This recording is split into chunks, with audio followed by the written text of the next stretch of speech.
Have you had to change sizes recently? So we're pregnant and we're excited, and we are looking forward to all those cute maternity outfits that we get to wear. Or are we mourning the loss of the cute outfits in the closet that we'll have to put to the side for a while? Well, these are some of the expectant changes that we have with pregnancy. But did you also know that the feet change? Hi, I'm Trisa Job, a physical therapist with Healthy Bump Club, here to talk about some of the changes with feet during pregnancy. We've all seen the swollen feet in our little slippers, our sandals, little ballet flats, especially as the pregnancy progresses. And we wonder, why does that happen?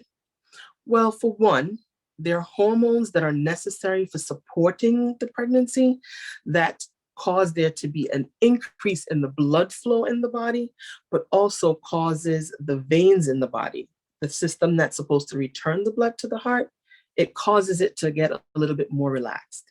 This causes the increased chances of swelling in the feet. And because of that swelling and that pooling, you also have increased risk of blood clots.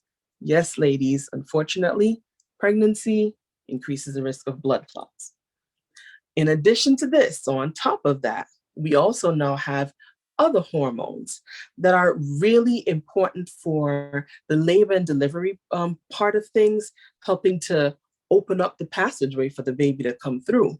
But what we found is that it's not only active then, but it starts very early on. This hormone is called relaxin, and that's kind of what it does. It relaxes some of the joints within the body. In this case, many of them. So now we have feet that are swollen and a little bit loose.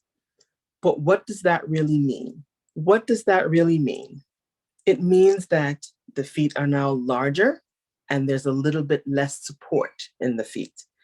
Some of the common diagnoses that can come along in that pregnancy period relating to the feet, there's a list of them. First, plantar fasciitis. Now, some of you may be familiar with this. Some of you may have heard it before. For some of you, it is a foreign language.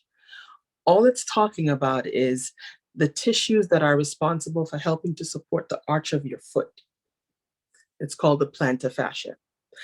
And the fasciitis talks about there being an inflammation in those tissues.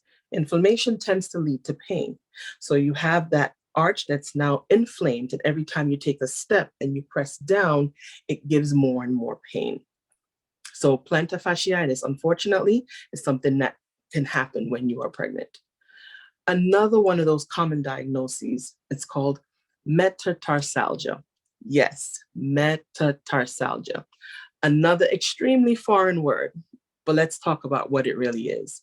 They're really talking about the ball of your foot.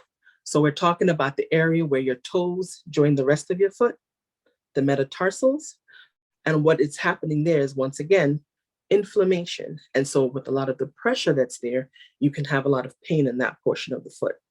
One of the reasons why that would happen is, as you get further along in pregnancy, we start to change the way that our body lines up against gravity. And so there's a lot more pressure that gets put on that part of the foot.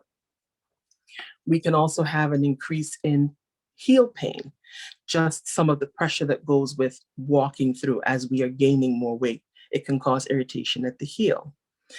And another one of those diagnoses is varicose veins. Now, some of you may be familiar. You may have some for yourself. You may have seen it in elder family members, men as well as women. In this case, because of all of that hormones, all of the hormones relating, we now have that increase in chances of getting these varicose veins. And what are they? They are enlarged and twisting superficial veins. What does it mean that they're superficial? It means that they're closer to the skin, and they're the ones that we can see easily as they start to turn and twist and become tortuous, as we would say. So these are some of the things that you can find kind of commonly happening in the pregnant population. Now, how do we address these things in terms of the foot? Here's how we can do that. For one, you want to avoid wearing high heels. They're cute and all, but they're a trip hazard. 2, they put increased pressure on the balls of the feet and on the arch of the feet.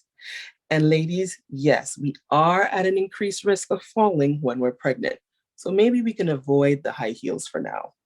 Another thing that we can do to help with some of the swelling is wearing supportive garments, the hosiery, the compression socks, compression stockings, whatever you want to call it.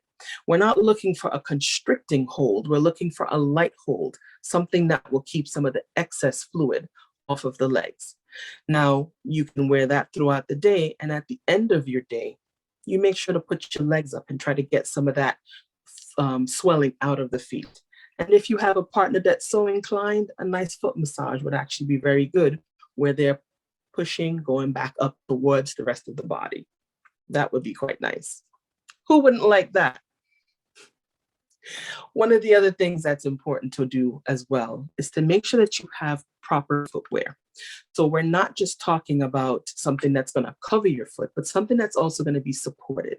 So whether it is getting fitted for some sort of proper fit shoe, or getting some sort of arch support in the shoe, getting shoes that have built-in arches, something that you put in an insole. You want to make sure that you're supporting your feet in a way that it's going to be, it can help to cause less pain. Now, one of the things that's important when it comes down to the timing of when you get this shoe, it's always best to do it at the end of the day when you've already had all that swelling in your feet. You know how to accommodate for it. Now, the thing that you also have to be mindful of is that you may have to actually get a larger size. Remember, we're talking about the feet having swollen. We're talking about there being less support in the joints, so not everything is as tight. Everything's a little bit more loose. Sometimes that translates to being a bigger shoe size than you would normally wear, whether in length, in width, or both.